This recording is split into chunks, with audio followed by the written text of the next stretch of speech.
श्री सद्गुरुदेव भगवान की जय। श्री सीताराम सरकार की जय। श्री राधा रमण लाल की जय। श्री गौरी शंकर महादेव की जय। श्री हनुमान जी महाराज की जय। सभी दर्शकों और भक्तों को कोटि कोटि प्रणाम। सबको प्रेम भरा जय जय श्री राधे, जय जय श्री सीताराम।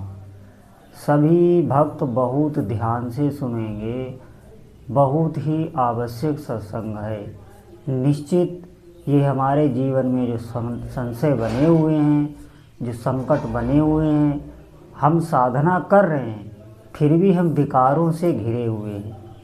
जिस प्रकार हमें पता है, हमने सुन रखा है कि भजन करने की नीति क्या है, कैसे भजन करना चाहिए, हमें युक्तियाँ पता हैं, लेकिन उसके बाद भी हम करने में समर्थ नहीं हैं। देखिए, मैं आपको बहुत ही गुप्त बात भजन के बारे में बता रहा हूँ।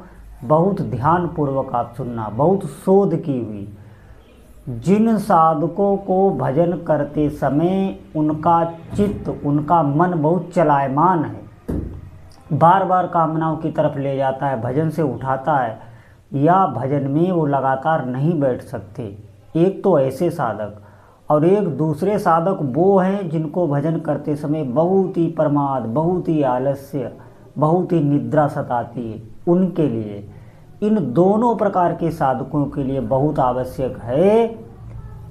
ये जो पहले प्रकार के साधक हैं, जिनका मन भीतर से बहुत चलायमान रहता है, भजन में बैठे हैं तो मन बहुत उनका चलायमान है, इनके भीतर रजोगुण की अधिकता अधिक है।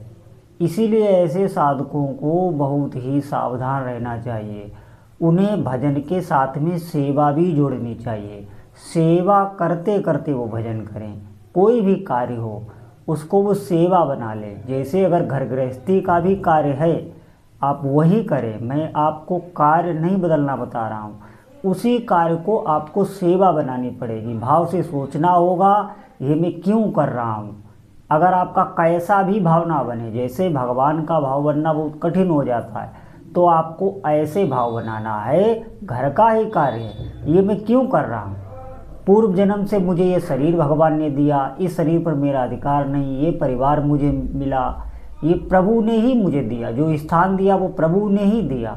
इस प्रकार आपको सोचना है, तो आपका भाव बनने लगेगा। आप उस तह तक पहुंच जाएंगे कि हाँ, ये भगवान का ही कार्य है।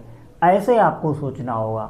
ऐसे सीधे सीधे आप भाव बनाएंगे, कभी भी भगवान का भाव आप नहीं बना सकते, क्योंकि अंतःकरण शुद्ध है, अशुद्ध है। ध्यान देना इस बात पर। आपको सोचना होगा, जहाँ मेरा जन्म हुआ ये मेरे बस में नहीं था, नहीं तो मैं बहुत अच्छी जगह, बहुत संपन्न, बहुत ऊंचे कुल खानदान में जन्म लेता। जहाँ मेरा स्वाभाविक जन्म हुआ, जो परिवार मिला, जो समाज मिला, इसमें मेरा कोई हाथ नहीं है, तो ये भगवान का ही है। अब वहाँ पर जो भी आपके कार्य, जो भी जिम्मेवारी है, आपको सोचना ये प्रभु की ही है। ऐसी आप धारणा करना और उस कार्य को करते हुए भजन करना, तो आपका रजोगुण शांत होने लगेगा। फिर आप एकांत में भी भजन बहुत अच्छा करेंगे। नहीं तो आपको बहुत दृढ़ता से अभ्यास करना होगा, किसी मंदिर में परिक्रमा लगाते हुए भजन करना होगा। दूसरा तरीका ये है, क्योंकि जब रजोगुण अधिक है तो भजन में आपके विघ्न आएगा ही आएगा। भीतर से मन आपका परेशान रहेगा। वो तो कामनाएं, वो तो बहुत कार्य करना चाहता है, भौतिक कार्य करना चाहता है, बहुत सी कामनाएं भीतर आती हैं, तो वो आपको बैठने ही नहीं देगा। उसको शांत करने के लिए, अगर ये जो मैंने विधि सेवा वाली बताई ये आपके समझ में नहीं आती है, तो आप किसी मंदिर आदि की परिक्रमा कीजिए, परिक्रमा करते हुए भजन कीजिए, तो भी आपका रजोगुण शांत हो जाएगा। भजन बहुत अच्छी प्रकार से होने लगेगा। या किसी मंदिर की सेवा करते हुए, या अपने घर में ठाकुर जी की सेवा करते हुए, या गौ माता की सेवा करते हुए, माता पिता की सेवा करते हुए, ये तरीका है। पहला तरीका वो है किसी कार्य को करते हुए भगवान का ही मानकर। दूसरा तरीका ये है, तो आपका रजोगुण शांत हो जाएगा। फिर एकांत में, आसन में भी भजन बहुत अच्छा होने लगेगा। बिल्कुल मन शांत होने लगेगा, भजन में तन्मय होने लगोगे। और दूसरे साधक वो हैं जिनके भीतर बहुत आलस्य प्रमाद है, उनके भीतर भी तमोगुण है, तभी भजन में बैठते ही उनको निद्रा आलस्य आने लगता है। ऐसे साधकों के लिए भी आवश्यक है कि वो कार्य कुछ सेवा करते हुए भजन करें, भले ही वो इधर उधर चलते हुए, वो बैठ के भजन ना करें। बैठ के भजन उनसे नहीं होगा, क्योंकि उनका शरीर तमोगुण प्रधान है, तमोगुण की अधिकता है। उन्हें सात्विक भोजन अपनाना चाहिए। सबसे पहली सावधानी तो उनके लिए ये है कि वो सात्विक आहार करें। जो भी आहार कर रहे हैं उसे मन ही मन निवेदित करें, अपने ठाकुर जी को निवेदित करें, मन ही मन निवेदन करना है और फिर ग्रहण करें। जल तक भी ऐसे पिएं तो उनका तमोगुण शांत हो जाएगा, फिर भजन में निश्चित मन लगने लगे। ये युक्तियाँ होती, ये महापुरुषों द्वारा प्राप्त युक्तियाँ हैं और इन युक्तियों को आप काम में लाइए। भजन देखो करना ही है।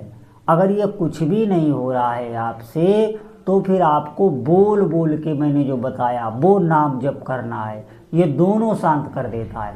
आप बोल बोल के, जैसे मैं आपसे बात कर रहा हूँ, इस प्रकार आप बोल के टहलते हुए भगवान का नाम लीजिए। ये आपका रजोगुण तमोगुण दोनों शांत कर देगा, मैं निश्चित आपको बता रहा हूँ। ये भजन करने की बहुत ही गुप्त युक्ति है कि आप बाचिक बोल बोल के टहलते हुए भगवान का नाम जप करें और उसके बाद में थोड़ा समय निकालकर एकांत में अकेले बैठकर भी भजन करने की कोशिश करें। फिर देखिए उस जो बाचिक आप नाम जप कर रहे हैं उसके प्रभाव से ये आपका आसन वाला नाम जप अपने हाथ होने लगेगा। मेरी बात पर आप विश्वास कीजिए, आप भजन का अभ्यास निश्चित करें। थोड़े समय में ही, ज़्यादा समय नहीं लगेगा, मात्र आपको 1 महीना लग सकता है। इसके बाद देखना आपकी स्वाभाविक भगवान के जो नाम के अक्षर होंगे, जो भी आपके इष्ट देवता के नाम के अक्षर हैं, उन अक्षरों को जब आप जीभ से जपेंगे तो एकदम परम शांति, परम आनंद का अनुभव होने लगेगा।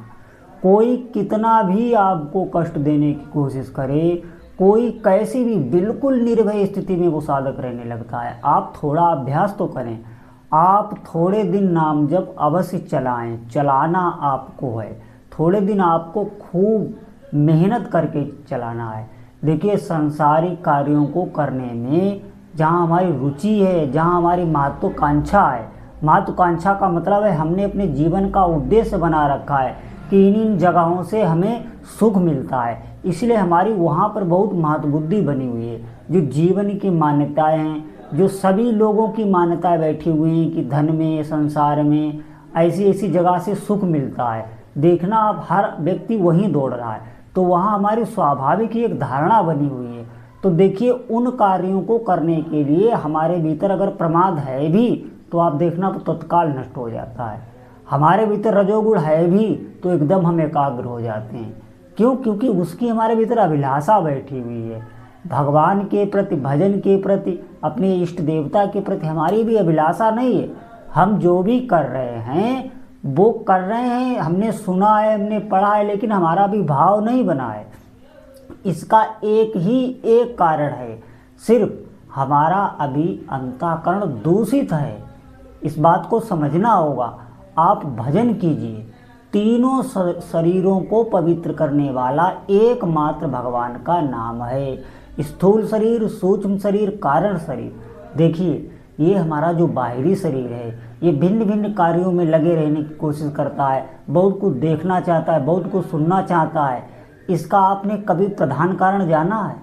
ये सिर्फ एक खिलौना मात्र है। जैसे कोई खिलौना हो, उसमें जो चाबी भर दी जाती है, चाबी भरने के बाद अब देखना तो वो खिलौना कार्य करने लगता है, और ज्यों ही चाबी खत्म त्यों ही खिलौना शांत हो जाता। ऐसे ही आप देखना हमारा मन चलायमान है, हमारी बुद्धि चलायमान है, भीतर बहुत विक्षेप मचाते हैं। ये चाबी है, मैं आपको सच बता रहा हूँ। बाहर ये केवल एक खिलौना सा है। जो आपके चित्त में, मन में चलेगा, जो प्रबल संकल्प होगा, बुद्धि जैसा निश्चय करती रहेगी, वैसा ही इस शरीर से आपके प्रकृति कराती रहेगी।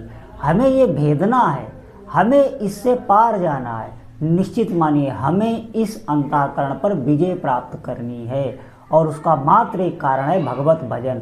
भगवान का भजन इसे बिल्कुल शांत कर देगा, और कोई उपाय नहीं है साधुओं। इस बात को आप ध्यान में रखकर अधिक से अधिक भगवान के नाम का जप करें।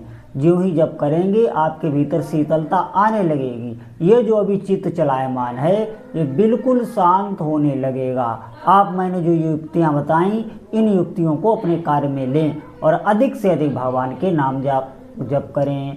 बोलो जय जय श्री सीताराम।